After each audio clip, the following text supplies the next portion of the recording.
आने के बाद में उन्होंने देखा कि सब बर्तन चमक रहे हैं रोज से भी ज्यादा। नमस्ते दोस्तों, मैं आपका मित्र भानुदास आपके अपने चैनल कबीरा मिस्ट्रीज पर स्वागत करता हूँ। दोस्तों, हम ऐसी रहस्यमय कहानी लेकर आते हैं जो सोचने पर मजबूर करते हैं। हाँ दोस्तों, ये कई लोगों के जीवन में घटित हुई कहानी को हम यहाँ पे प्रस्तुत करते हैं। दोस्तों, ये कहानी आप मानो ना मानो, कुछ बातें ऐसी होती है जो आपको सोचने पर मजबूर कर देती है।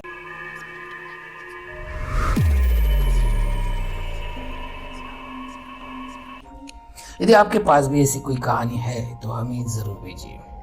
हाँ दोस्तों, यदि आप इस चैनल पर पहली बार आए हो तो कहानी सुनने के बाद में यदि आपको ये कहानी अच्छी लगी तो सब्सक्राइब करना मत भूलना और बेल आइकॉन जरूर दबाना। दोस्तों, सकारात्मक और नकारात्मक ऊर्जाएं आपने देखी होगी, सुनी होगी, महसूस भी की होगी। आपने कहना तो चाहा लेकिन आप कह नहीं पाए। आइए दोस्तों, ऐसी ही कहानी को लेकर हम आपके सामने हाजिर हुए। आज की कहानी है एक सकारात्मक सोच की, जो एक ऊर्जा की तरह आपके साथ में रहती है। हाँ दोस्तों, एक ऐसी आत्मा की कहानी हम सुनाने जा रहे हैं जो किसी को मदद भी करती थी। हाँ दोस्तों, सब आत्माएं बुरी नहीं होती। यदि आपको लगता है कि आत्माएं सिर्फ बुरा करती है, नहीं दोस्तों, कुछ आत्माएं परोपकारी भी होती है। ऐसी ही आत्मा है जो किसी को बहुत मदद करती है। दोस्तों, ज़्यादा आपका वक्त ना लेते हुए आपको ये कहानी हम सुनाते हैं। दोस्तों, ये कहानी है धुलिया की। महाराष्ट्र में जो धुलिया है वहाँ की एक साधारण सा परिवार था। परिवार में 2 सदस्य थे। नए नए कपल्स थे। शादी के बाद एक मकान किराया पे लिया। पुराना था, एक छोटी हवेली टाइप, उसमें कुआं भी था। उस जमाने में जैसे आपका बड़ा घर हो तो उसके जैसे आपका घर हो तो घर के बगल में ही कुआं होता है पानी के लिए, क्योंकि उस वक्त नल की कोई सुविधा थी नहीं। तो ऐसे ही उस घर पे जाने के बाद में उन्होंने अपनी साज सामान लगाया, बर्तन लगाए, उस खुशी खुशी उस घर में रहने लगे। उनका नाम था नामदेव जी और सुगुना जी। नामदेव और सुगुना की शादी होने के बाद में वो बड़े ही खुश थे। नामदेव जी कुछ नौकरी पे थी जब उनको 20 रुपये तनख्वाह मिलती थी। हाँ दोस्तों, 20 रुपये तनख्वाह। सुबह से लेकर शाम तक वो घर के बाहर जाया करते थे। सुगुना उनका इंतजार करती थी और घर का छोटा मोटा काम करती रहती थी। बस 1 महीना खुशी खुशी बिल्कुल उनको आनंद से गुजरे। सुगुना की एक दिन अचानक तबीयत खराब हो गई। तबीयत खराब होने के बाद में वैद्य जी को दिखाया। वैद्य जी ने उन्हें आराम करने के लिए कहा, लेकिन पानी भरने के लिए कोई था नहीं। हुआ क्या कि उसके बगल में एक ताई रहती थी। ताई ने कहा, एक बात बताओ बेटी, आप 1 महीना हो गए, उस कुएं में कुछ नैवेद्य दिया आपने? बोले मुझे नहीं पता। बोले ऐसा है, जहाँ पहले यार कोई रहते थे उनकी एक काम वाली थी, उस कुएं में वो गिरकर उसकी जान चली गई थी। बहुत अच्छी थी लेकिन वो भूखी थी। ये थोड़ी सी भगवान को मानने वाली थी। ताई की बात सुनकर उन्होंने एक केले के पत्ते पर हल्दी से लेपन किया, दही भात का नैवेद्य रखा, खीर बनाई, कुछ पूड़ियाँ बनाई, भजिया बनाई, उसमें रख के एक बर्तन बनाया, उसको कुएं में छोड़ दिया और आकर सो गई।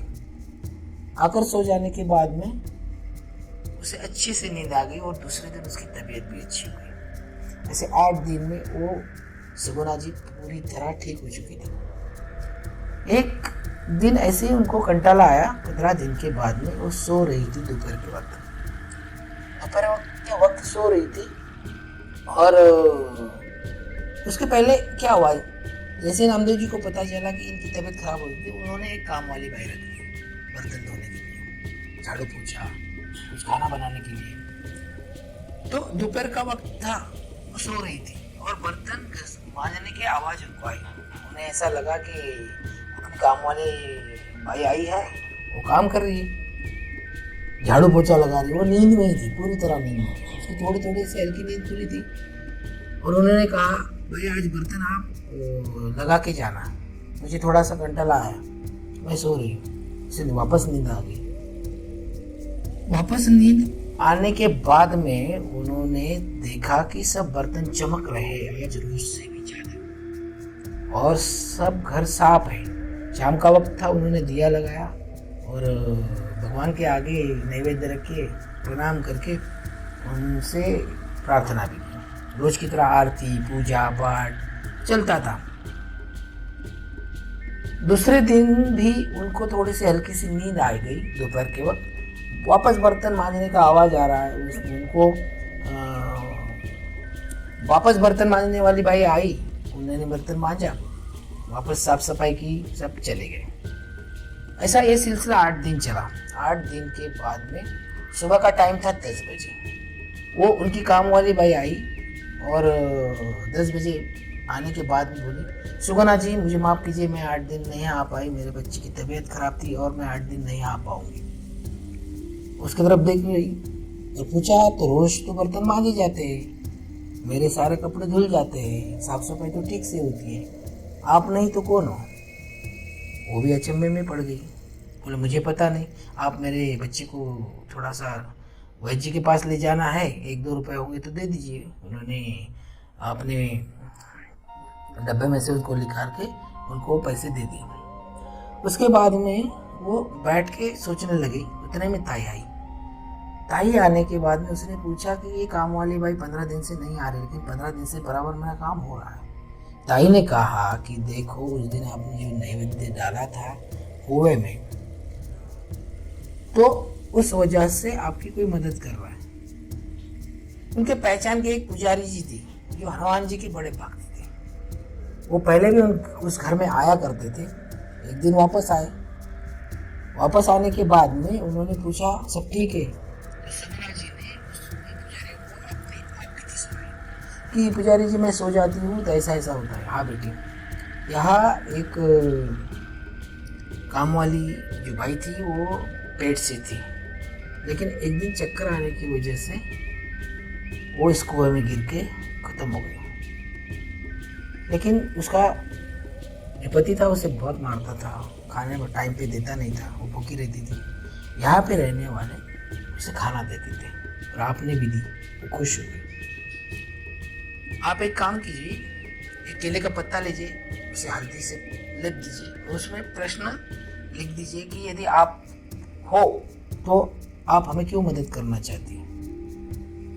लेकिन आप ताज्जुब करेंगे, सगुना जी ने जैसे ही वो केले का पत्ता छोड़ा, वहाँ हाथ जोड़ के खड़े हो गई।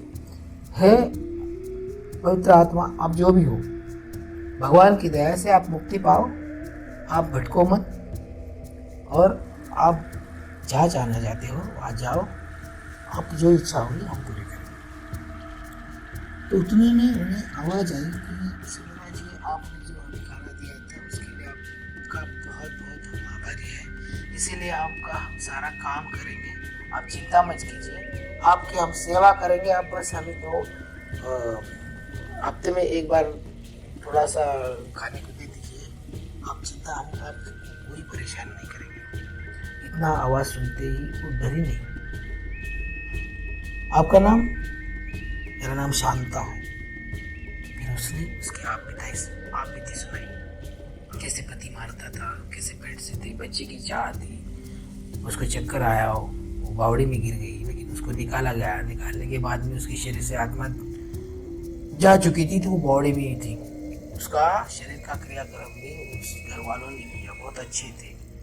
उसके नाम से कुछ पूजा पाठ की गई तो भी वही रह गई, क्योंकि उसकी बच्चा और खाने की लालसा ने उसे यही रखा। हाँ दोस्तों, बहुत सारी बातें ऐसी होती है कि हमारे सोचने से परे होती है। क्या आपको भी कई ऐसी कहानी पता है तो हमें ज़रूर भेजिए, हम उस पर ज़रूर काम करेंगे, अपने चैनल के माध्यम से आप तक पहुंचाएंगे।